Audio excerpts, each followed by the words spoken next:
જાણે ઉગાડા મોઢે આપણે બધા જોતા હોય, બધા સમાજમાં ફેરા પડતા હોય, તેથી સાતી હુંદીના ઘૂમટા તાણી દીકરીઓ આજથી વર્ષો પહેલા પરણતી. એટલે એક દીકરીએ બે હાથે આમ ચૂંદડીના છેડા દબાવેલા, મુઠ્ઠી વાળેલી. એટલે કોઈ કીધું કે બેટા પવન છે, વાવાઝોડું આવે અને તારા હાથમાંથી આ ચૂંદડીનો છેડો ઉડી જાય એટલે તે મુઠ્ઠી વાળી છે. તો દીકરી કીધું કે ના, શું કામ આ બે મુઠ્ઠી વાળી છે, આમ ડાબા ને જમણા હાથને ચૂંદડીનો છેડો કેમ જાયલો છે? ત્યારે દીકરી બહુ સારો જવાબ આપે છે કે અગ્નિની સાક્ષી એવું ફેરા ફરવાની છું આયા. અગ્નિની સાક્ષી, અગ્નિને દેવ કીધો છે.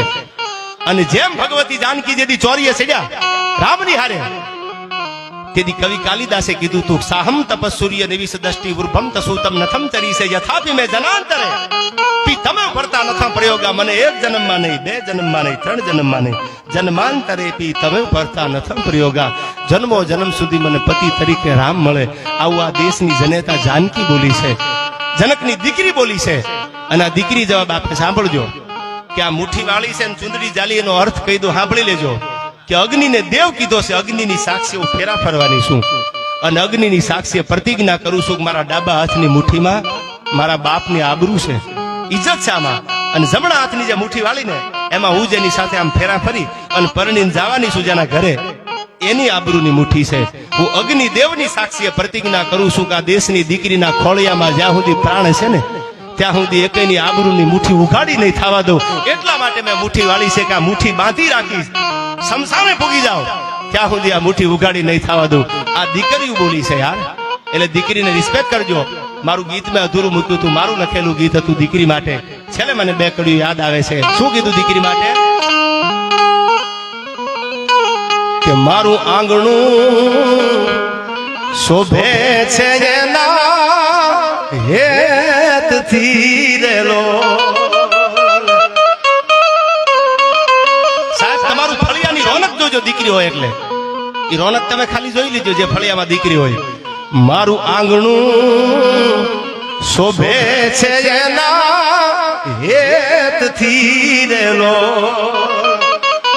અને જાણે ખીલ્યો કાય આજ તુલસી કેરો છોડજો, જાણે ખીલ્યો આજ તુલસી કેરો છોડજો. મોગા મૂલી છે મારી લાડલી રેલો. મોગા મૂલી છે મારી દીકરી રેલો.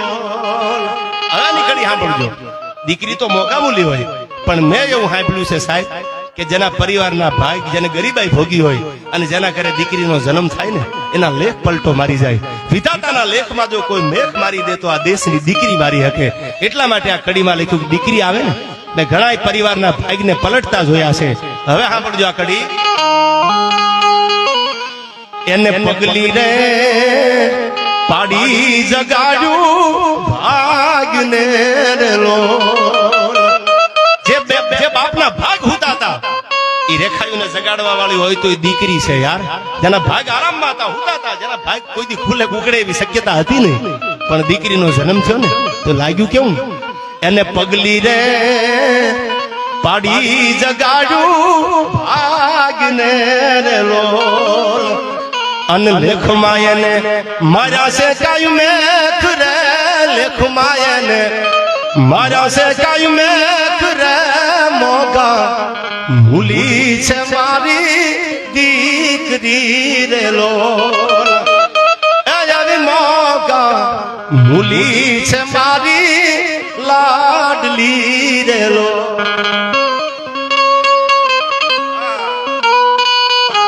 એટલે આવી દીકરીઓ છે, પ્રેમ કરી લેજો. અને દીકરી તો બહુ થોડાક દિવસોની મહેમાન હોય છે ઘરમાં. કેમ મોટી થઈ જાય ને કેમ વર્ષો વ્યા જાય તમને મને ખબર નથી પડતી યાર. એટલા માટે છેલ્લે આનંદનો અવસર છે આયા. એક શાહ પરિવારના આંગણે એક લગ્ન પ્રસંગના માહોલથી જયારે મળ્યા છીએ, બધા સ્વજનો છે આયા, હગા વાલા કુટુંબ બધા જે લાગતા વળગતા મિત્રો હોય, દોસ્ત હોય, કોઈ પણ જ્ઞાતિના હોય, એક સમાજના નહીં, બધા જયારે આવ્યા છે આ પ્રસંગમાં રૂડું લગાડવા માટે, આ પ્રસંગમાં આનંદ કરાવવા માટે. ત્યારે મને મેઘાણીના અમર કાવ્ય મને યાદ આવે છે. અમારો ઝવેરચંદ કાલિદાસ મેઘાણી જે ભૂમિમાંથી હું આવું છું, ચોટીલાનો વાણિયો, સૌરાષ્ટ્ર રસધાર નામનું જબરદસ્ત ગ્રંથ આપ્યો છે અને ગરવી ગુજરાતને, એ અમારા ઝવેરચંદ કાલિદાસ મેઘાણી વાણિયો લખે છે. કેવું લાગે છે આજ?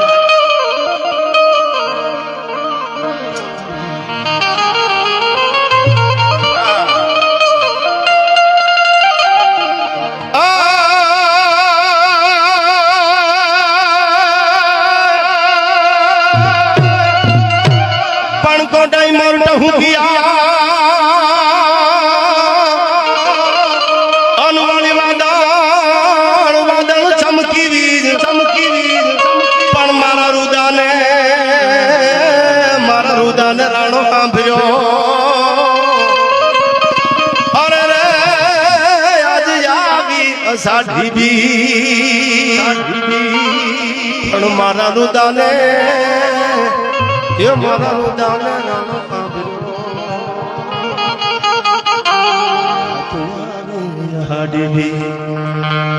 तो मुरबनी थन गाट करे मन मुरबनी थन गाट करे मुरबनी थन गाट करे मन मुरबनी थन गाट करे मुरबनी थन गाट करे मन मुरबनी थन गाट करे मुरबनी थन गाट करे मारू मन मुरबनी थन गाट मारू मन मुरबनी थन गाट मारू मन मुरबनी थन गाट करे मन मुरबन थन गाट करे मुरबन थन गाट करे मन मुरबन थन गाट करे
गगन गुमरायने पाडा ओल मैग कटा कर जाता रे ओल मैग कटा कर जाता रे ओल मैग कटा कर जाता रे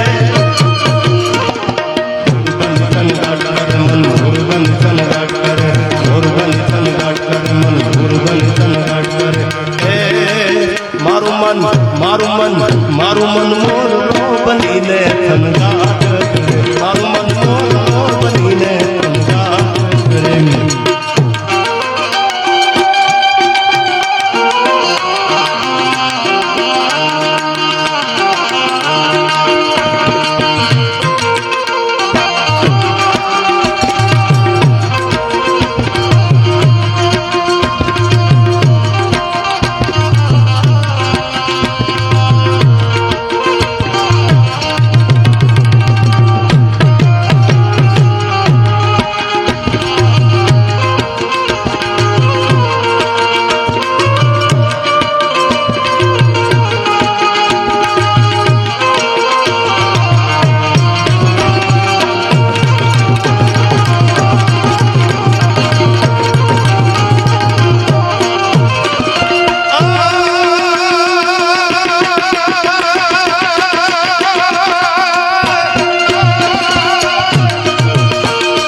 मारू मन मोर बनीने थन गाट